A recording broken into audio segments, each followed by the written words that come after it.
Hi cinema family. ఈ video ఎందుకు చేశామంటే ఇండిపెండెన్స్ కోసం ఒక కాన్సెప్ట్ తీసుకున్నాం. మీరందరూ చూసి ఆదరిస్తారని మేము కోరుకుంటున్నాం. ఏమైనా తప్పులుంటే మమ్మల్ని క్షమిస్తారని.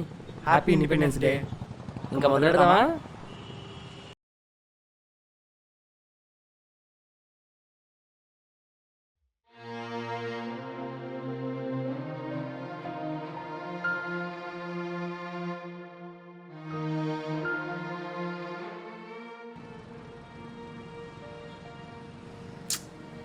చీ దీనమ్మ, ఇలా నా కొడుకుని రోడ్డు పైన అడ్డంగా నరికేయాలి.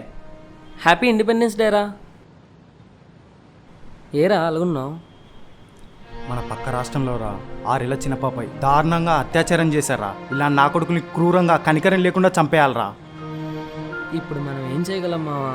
అయినా ఈరోజు స్వాతంత్రం రా, మనకు ఫ్రీడమ్ వచ్చిన రోజురా. ఫ్రీడమ్ ఫ్రీడమ్ అంటే బ్రిటిష్ వాళ్ళ నుంచి మనకి స్వేచ్ఛ పొందిన రోజు మావా.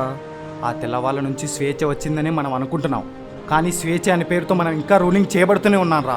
అయినా మనకు నచ్చినట్టు స్వేచ్ఛగానే బతుకుతున్నాం కదా మావా. స్వేచ్ఛ వచ్చిందని మనం అందరం అనుకుంటున్నాం రా.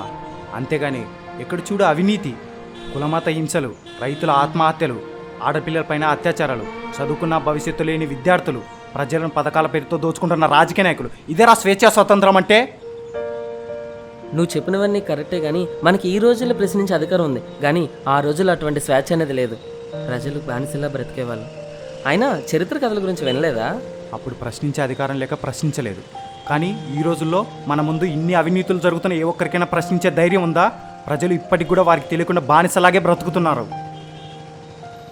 ఏంటి సమాధానం లేదా? ఎందుకు ప్రశ్నించలేకపోతున్నారో నన్ను చెప్పమంటావా? ఎందుకంటే ప్రజలలో స్వార్థం పెరిగిపోయింది. ఎవరి సొంత స్వలాభాలు వాళ్ళు చూసుకుంటున్నారు.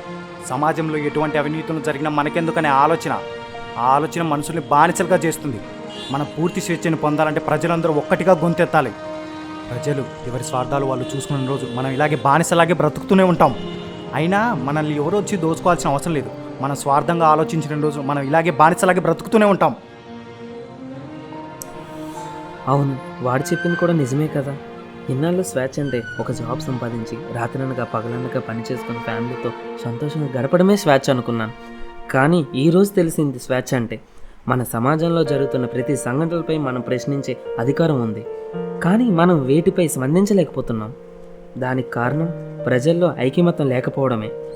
ఎప్పుడైతే ప్రజలందరూ వాళ్ళ స్వార్థాలు కాకుండా సమాజంలో జరిగే అవినీతులపై ఐకమత్యంతో బ్రిటిష్ వాళ్ళ మీద మన స్వాతంత్ర యోధులు ఎలాగైతే వాళ్ళ ప్రాణాలను తెగించి పోరాడారో, మనం కూడా వాళ్ళలాగే నేటి సమాజంలో జరిగే అవినీతులపై బాధ్యత పౌరులుగా గొంతెత్తాలి.